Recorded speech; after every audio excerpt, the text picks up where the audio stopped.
Doch lasset uns zunächst beten. Mari kita berdoa. Allmächtiger Gott, wir danken dir für deine Liebe, die wir durch deinen Sohn erfahren haben. Tuhan yang Maha Kuasa, kami berterima kasih untuk kasih-Mu yang boleh kami alami lewat anak-Mu. Wir danken dir, dass du uns erwählt hast, um uns zum Glauben zu kommen. Kami berterima kasih kalau Engkau telah memilih kami untuk kami bisa datang dan percaya. Herr Jesus Christus, wir danken dir, dass du in uns bist und uns erlaubst, in dir zu sein. Tuhan Yesus Kristus, kami berterima kasih kalau Engkau ada di dalam kami dan memperbolehkan kami juga berada di dalam Engkau. Heiliger Geist, gib uns Kraft und Weisheit, damit wir in Liebe fest in unserem Herrn Jesus Christus verwurzelt bleiben. Roh Kudus, beri kami kekuatan dan hikmat, supaya dalam kasih kepada Tuhan kami, Yesus Kristus, tetap kuat dan terus berakar. Barmherziger Gott, wir wollen dich ewig und für alle Zeiten mit der ganzen Gemeinde durch Jesus Christus loben und preisen. Amen. Tuhan yang Maha Penyayang, kami ingin selamanya dan setiap saat dengan seluruh jemaat memuji dan memuliakan Yesus Kristus. Amin. Meine heutige Predigt ist überschrieben mit Für die Gnade. Khotbah saya hari ini berjudul Untuk Kasih Karunia. Aber zunächst wollen wir unser Bekenntnis, die Deklaration, gemeinsam in der indonesischen Sprache sprechen. Mari kita sebelumnya membaca deklarasi kita bersama-sama dalam bahasa Indonesia. Satu, dua, tiga. Inilah kabar baik. Saya diselamatkan oleh kasih karunia Allah. Bukan oleh perbuatan saya. Saya dibenarkan, saya diubahkan, dan saya diberkati di dalam Dia. Sekarang saya tahu segala sesuatu terjadi dalam hidup saya untuk kebaikan. Karena saya dipanggil sesuai dengan rencananya. Bersama kita untuk kemuliaan Allah. People is our mission. Connect with God and makes disciples.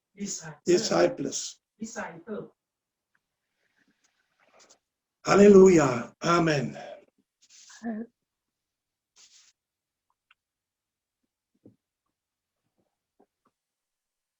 Hallo, Ton? Grundlage für meine Predigt ist der erste Brief Petrus, die Verse 1 und 2. Ayat Alkitab untuk khotbah ini diambil dari kitab 1 Petrus 1 ayat 1 dan 2. Ich zitiere aus der Elberfelder Bibel. Saya mengutipnya dari versi Elberfelder Bibel.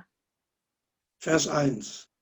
Petrus, Apostel Jesu Christi, den Fremdlingen von der Zerstreuung von Pontus, Galatien, Kappadokien, Asien und Bithynien.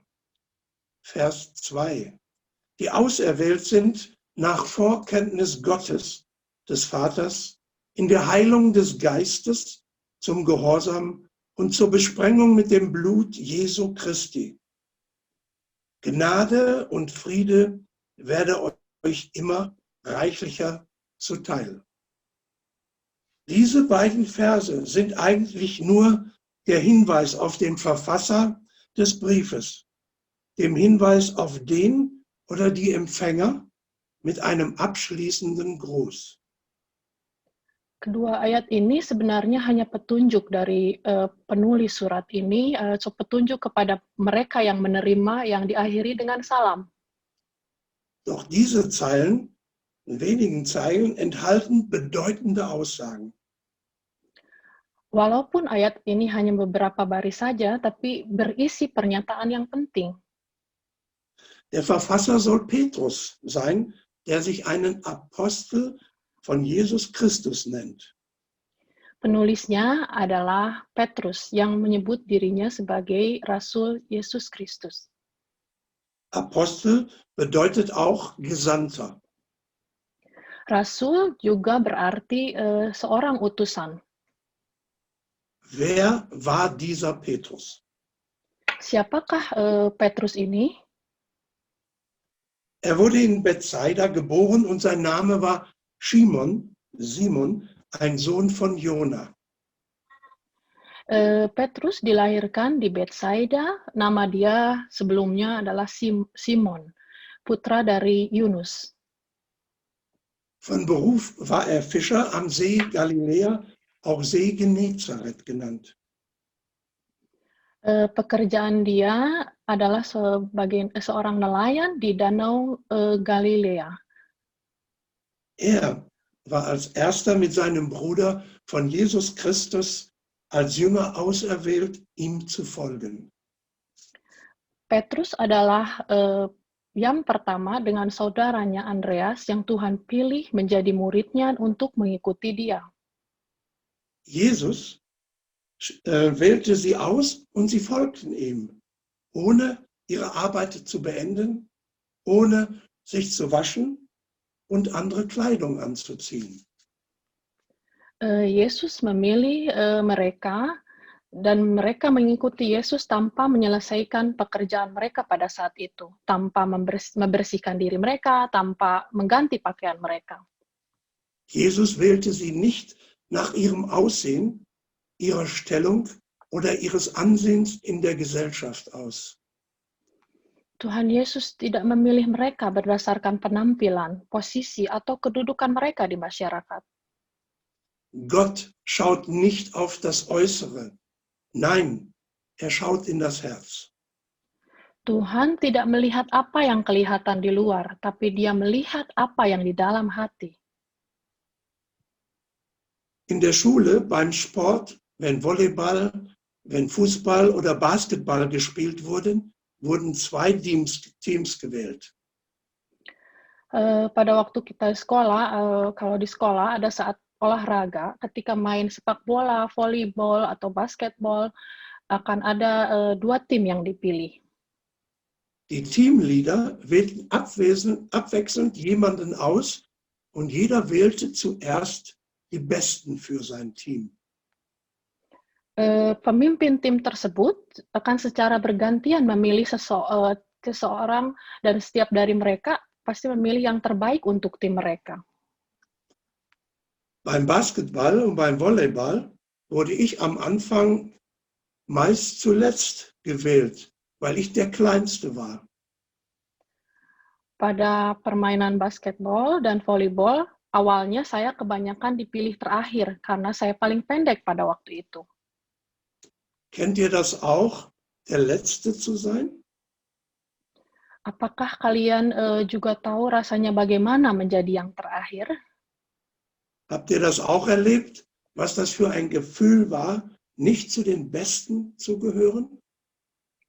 Apakah kalian juga mengalami bagaimana perasaannya kalau tidak menjadi bagian dari yang terbaik?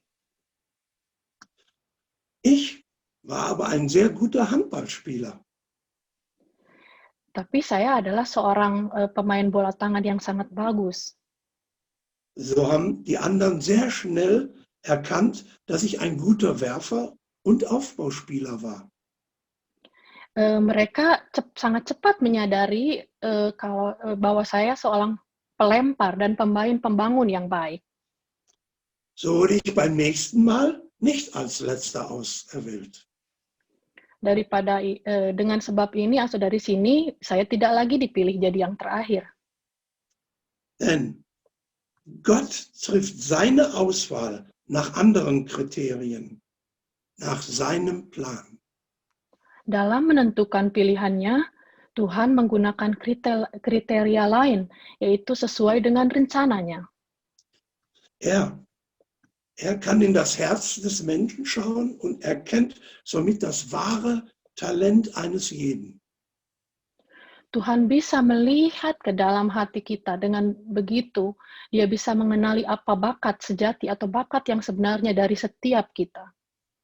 Auf dieser Grundlage wählte Jesus seinen Jünger Simon Petrus aus. Atas dasar ini, Tuhan Yesus memilih Simon Petrus menjadi muridnya. Simon bekam von Jesus den Namen Petrus, was so viel wie Fels bedeutet. Simon diberikan nama Petrus dari Yesus, yang berarti batu karang. Dieses geschah, als Jesus die Jünger fragte, Ini terjadi, kejadian ini terjadi pada saat murid-murid bertanya kepada Yesus.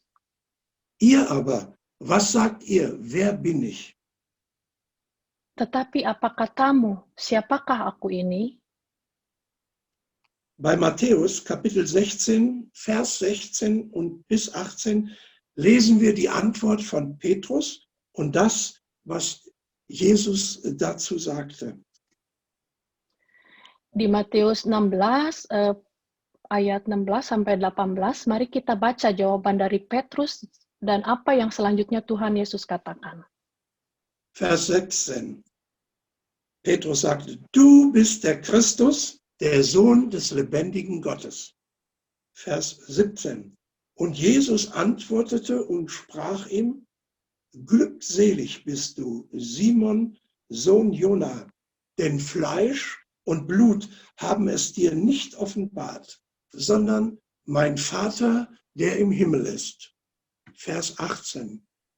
Aber auch ich sage dir, du bist Petrus, und auf diesen Felsen will ich meine Gemeinde bauen, und des Hades Pforten werden sie nicht überwältigen. Petrus war ein Mensch wie du und ich, mit vielen Fehlern und starker Selbstüberschätzung.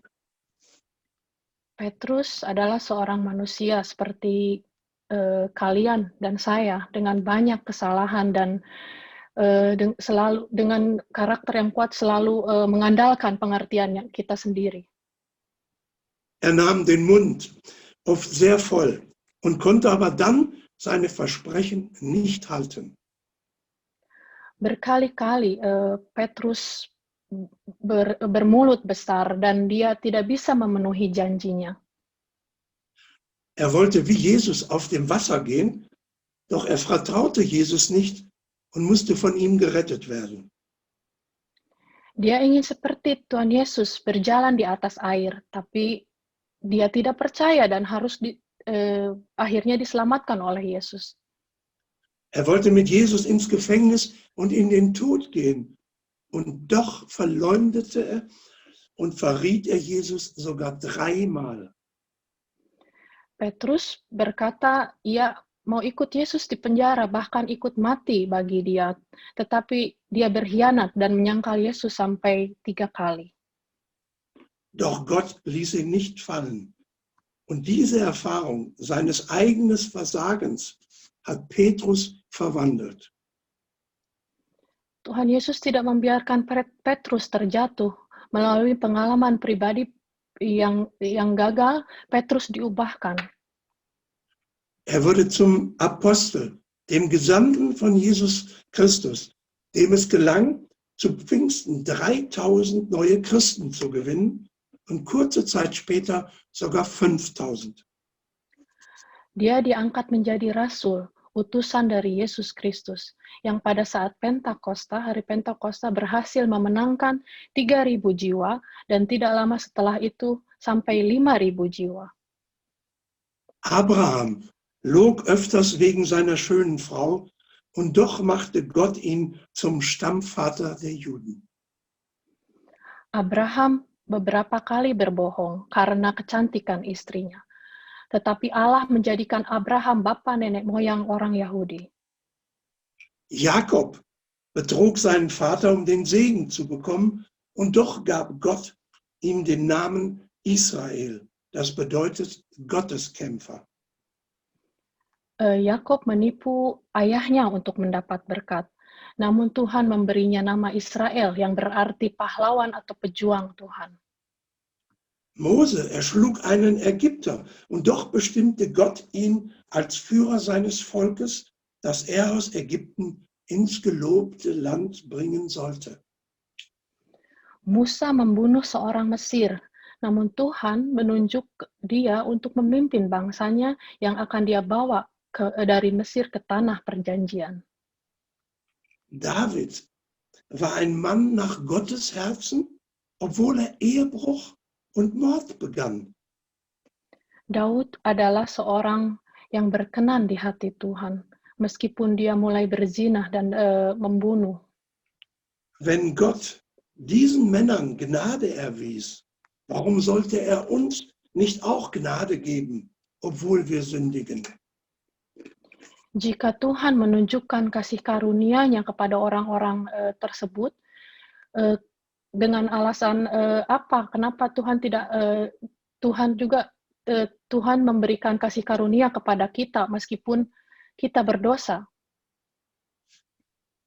Im ersten Brief Petrus, Kapitel 1, Vers 1 und 2, lesen wir, wem Petrus geschrieben hat und wie er diese bezeichnete. Di sini Petrus menulis untuk orang-orang percaya yang baru di Asia Kecil, yang sekarang adalah Turki. Mereka menerima pengajaran Injil dan menerima Yesus. Den fremdlichen Nichtbürgern von der Zerstreuung von Pontus, Galatien, Kappadokien, Asien und Bithynien. Die auserwählt sind nach Vorkenntnis Gottes, des Vaters in der Heilung des Geistes. Petrus schrieb hier an die Neuchristen, die in Kleinasien, der Türkei, das Evangelium gelehrt bekamen und Jesus für sich angenommen hatten. Ya, Petrus di sini menulis untuk orang-orang percaya yang baru di Asia Kecil, yang sekarang adalah Turki. Mereka menerima pengajaran Injil dan menerima Yesus. Diese hatten schwierige Lebensbedingungen. Mereka mengalami kondisi hidup yang sulit. Sie fühlten sich oft als Fremde in den eigenen Familien und Dörfern. Mereka merasa seperti seorang asing di keluarga dan daerah mereka di mana mereka tinggal. Die Menschen dort verstanden nicht, dass diese Christen an einen Gott glauben konnten, der nicht sichtbar war. Orang-orang di sana tidak mengerti bahwa orang Kristen percaya pada satu Tuhan yang tidak kelihatan. Sie konnten nicht verstehen, wie sie einen Menschen als Gottes Sohn verehrten. Mereka tidak bisa mengerti bagaimana kita menghormati seorang manusia yang juga anak Allah. Wie konnten diese Menschen so viel Lebenskraft und Lebensfreude von diesem Jesus beziehen? Bagaimana orang-orang yang baru percaya ini bisa memiliki banyak kekuatan dan kebahagiaan dari Yesus. Deshalb schrieb Petrus diesen Brief, um ihnen Mut zu machen und bezeichnete sie so. Oleh sebab itu, Petrus menulis surat ini untuk memberikan semangat. Sie sind durch den Vater, unseren Gott, ausgewählt und durch das Blut Jesu am Kreuz mit dem Heiligen Geist gesegnet bzw. geheilt. Das trifft im übergrabenen Sinn auch auf uns zu.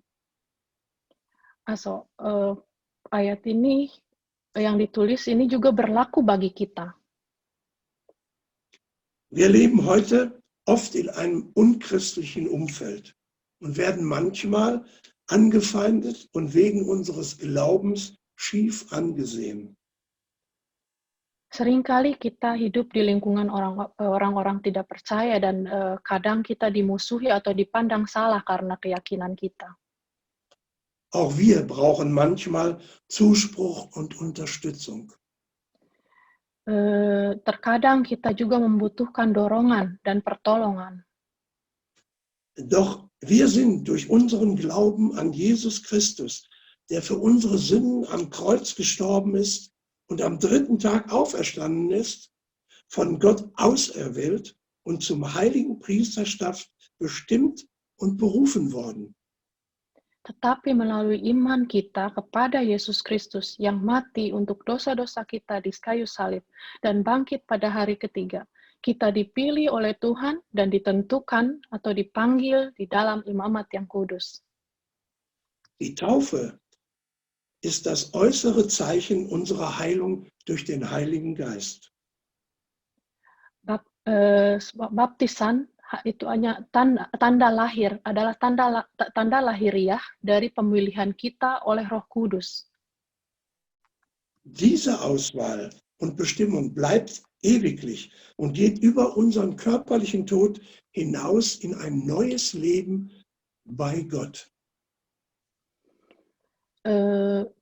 Pemilihan dan penentuan dari Tuhan ini tetap untuk selamanya dan melampaui kematian secara jasmani sampai hidup kita yang baru bersama Tuhan. Da gab es vor Jahren einen Fußballverein, ich glaube, es war der FSV Frankfurt, der vor dem Abstieg aus seiner Liga stand. Beberapa tahun yang lalu ada satu klub sepak bola namanya FSV Frankfurt. Klub ini hampir keluar dari liga. Ein neuer Trainer sollte dieses verhindern. Seorang pelatih baru diharapkan bisa mencegah hal tersebut. Dieser Trainer wählte aus dem Kader 20 Spieler aus und wollte mit diesen neu beginnen. Pelatih ini lalu memilih 20 pemain dari tim sepak bola tersebut dan ingin memulai lagi dari awal dengan tim yang baru ini. Seine erste Maßnahme war, er schickte die Spieler durch eine Waschstraße. Langkah pertama yang dilakukan oleh pelatih tersebut adalah mengirim tim tersebut ke tempat pencucian mobil. Ihr kennt das sicher, wenn auch nur im Auto sitzend. Kalian pasti sudah tahu, walaupun kalian hanya tinggal duduk saja di dalam mobil. Zuerst wird man durch Düsen nass gespritzt. Pertama-tama biasanya pemain-pemain tersebut akan disemprot air. Dann wird man eingeschäumt. Lalu setelah itu disemprot busa-busa sabun. Dann erfolgt der Bürsteneinsatz von oben bis unten. Selanjutnya mereka akan disikat dari atas ke bawah. Weiter geht es mit dem Abspülen durch Wasser. Setelah itu akan dibilas dengan air. Nun folgt das Einsprühen mit Trockenwachs. Selanjutnya akan disemprotin wax kering.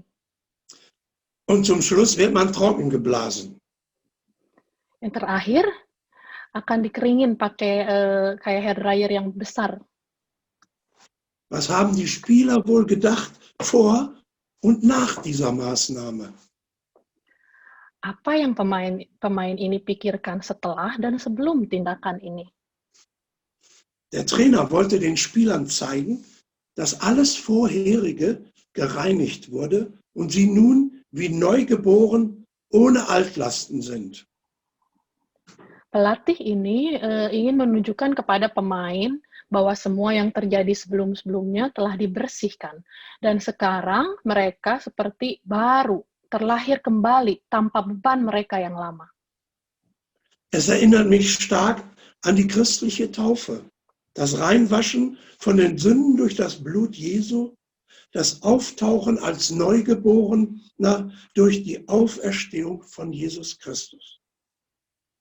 Hal ini sangat mengingatkan saya akan baptisan Kristen. Waktu kita dimasukkan ke dalam air, menandakan pembasuhan dosa-dosa melalui darah Yesus. Pada saat kita diangkat dari dalam air, sebagai orang yang lahir baru melalui kebangkitan Yesus Kristus. Ich weiß nicht, ob diese Maßnahme den Spielern neue Motivation gegeben hat und damit den Abstieg verhindert hat. Saya tidak tahu, apakah tindakan ini, memberi motivasi yang baru kepada pemain tersebut supaya terhindar keluar dari liga. Kommen wir zurück zum ersten Brief Petrus. Kita kembali ke surat 1 Petrus. Petrus grüßt die Christen in Kleinasien mit, und das kann man lesen in 1. Petrus Kapitel 1, Vers 2. Petrus memberi salam kepada orang-orang Kristen di Asia Kecil. Gnade und Friede werde euch immer reichlich zuteil. Das bedeutet, dass Christen durch ihren Glauben die Gnade Gottes schon sicher ist und sie Frieden mit Gott haben. Kiranya kasih karunia dan damai sejahtera makin melimpah atas kamu. Itu artinya bahwa orang-orang Kristen melalui iman mereka yakin memiliki kasih karunia dan damai sejahtera Allah. Gnade heißt bedingungslos verzeihen. Kasih karunia berarti mengampuni tanpa syarat. Gnade ist ein unverdientes Geschenk Gottes. Kasih karunia adalah hadiah dari Tuhan yang tidak sepantasnya kita terima. Gnade wird uns immer zuteil und wird niemals enden. Kasih karunia akan senantiasa dilimpahkan dan tidak akan pernah berhenti. Hierzu möchte ich eine wahre Geschichte erzählen, die in Amerika sich abgespielt hat. Saya mau menceritakan sebuah kisah nyata yang terjadi di Amerika. Dorothy Holloway verlor ihren 16 Jahre alten Sohn durch einen Mord. Dorothy Holloway kehilangan anak laki-lakinya yang berusia 16 tahun karena pembunuhan. Der Mörder war James Murphy und war auch 16 Jahre alt, als er Dorothys Sohn tötete. Pembunuh putranya ini bernama James Murphy yang juga berusia 16 tahun pada saat kejadian tersebut. Er wurde zu 40 Jahren Gefängnis verurteilt. James dijatuhi hukuman 40 tahun penjara. Dorothy geriet nach dem Tod ihres Sohnes in eine tiefe Depression. Dorothy mengalami depresi berat setelah kematian putranya. Sie konnte nicht mehr klar denken, noch auf sich selbst aufpassen. Dia tidak hanya bisa berpikir dengan jernih, juga tidak bisa merawat dirinya sendiri. Aber mit der Zeit verbesserte sich ihr Zustand, obwohl sie den Ärger und ihre Traurigkeit über den Tod ihres Sohnes nicht vergessen konnte. Dengan berjalannya waktu, keadaan Dorothy semakin membaik meskipun dia tidak bisa melupakan amarah dan kesedihan atas kematian putranya. Eines Tages fragte sie Gott in ihrer Verzweiflung: Pada suatu hari, dia bertanya dalam keputusasaannya kepada Tuhan, Muss ich dem Mörder meines Sohnes verzeihen? haruskah saya mengampuni pembunuh anak saya? Dann war ihr, als ob Gott ihr antwortete: Mein Volk kreuzigte mich. Kemudian dia merasa seolah-olah Tuhan menjawabnya, bangsaku menyalibkanku. Obwohl Dorothy noch nicht vollständig von ihrer Depression sich erholt hatte, schrieb sie einen Brief an James ins Gefängnis. Meskipun Dorothy belum sepenuhnya pulih dari depresinya, dia menulis sebuah surat untuk James yang ada di penjara. Sie bot ihm Barmherzigkeit an. Dorothy membuka pintu maaf untuk James. Beide tauschten dann Briefe aus, bis sie sich schließlich von Angesicht zu Angesicht im Gefängnis trafen. Mereka berdua saling bertukar surat sampai akhirnya mereka bisa bertatap muka di penjara. Dabei entschuldigte sich James unter Tränen viele Mal für das, was er getan hatte. Pada saat itu, James menangis, meminta maaf berkali-kali untuk perbuatan yang telah dia lakukan. Beide weinten und James nannte Dorothy Mama. Keduanya menangis dan James memanggil Dorothy dengan sebutan Mama. Daraufhin schrieb Dorothy einen Brief an den Gouverneur und an das Gefängnis, in dem sie bat, James Bewährung zu gewähren. Setelah itu, Dorothy menulis surat kepada gubernur dan kantor penjara supaya dia memohon supaya James Murphy dibebaskan bersyarat. Nach einiger Zeit wurde James endlich freigelassen. Setelah beberapa waktu berlalu, akhirnya James dibebaskan. Beide übermitteln eine lebendige Botschaft darüber, wie Vergebung im Leben eines Menschen verändern kann. Mereka berdua menyampaikan pesan yang hidup tentang bagaimana pengampunan bisa mengubah hidup seseorang. Wie in dieser Geschichte wurde auch uns von Gott vergeben. Seperti kisah ini, Tuhan juga pasti akan mengampuni kita.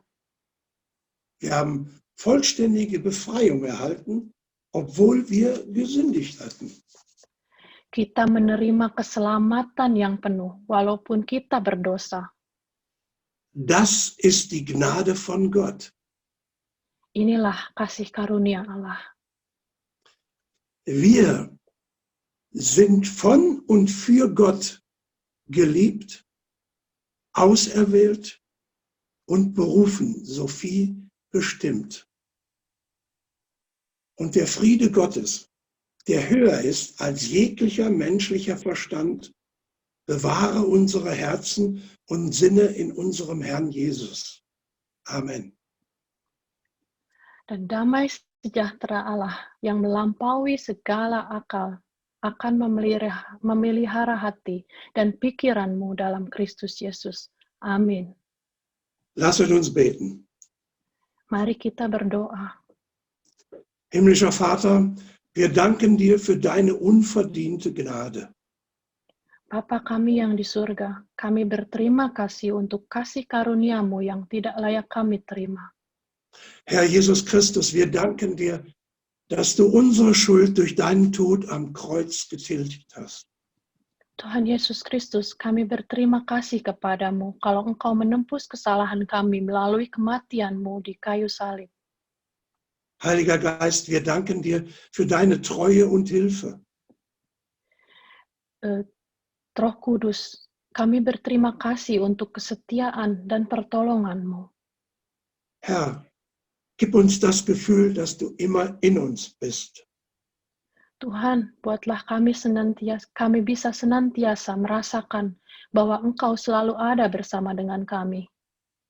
Schütze uns weiter in dieser Pandemie und lass sie bald besiegt werden. Tetap lindungi kami di masa pandemi ini, dan biarlah pandemi ini bisa segera berlalu. Gib den Mächtigen und Führern in dieser Welt die Weisheit, damit sie immer für ihr Volk die richtigen Entscheidungen treffen. Berikanlah hikmat kepada penguasa-penguasa dan pemimpin-pemimpin di dunia ini, agar mereka selalu memberikan keputusan yang tepat untuk rakyatnya. Herr, hilf den Kranken und Verletzten in unserer Gemeinde und mache alle wieder gesund. Tuhan, bantulah yang sakit dan yang terluka di gereja kami, dan buatlah semua orang sehat kembali. Nimm unsere Opfergaben dankend an und lass uns damit Gutes tun. Terimalah persembahan kami, dan biarlah kami melakukan hal yang baik dengan persembahan tersebut. So haben wir im Namen von Jesus Christus gebetet und sagen gemeinsam Amen. Kami berdoa dalam nama Yesus Kristus, dan mari kita bersama-sama katakan Amin.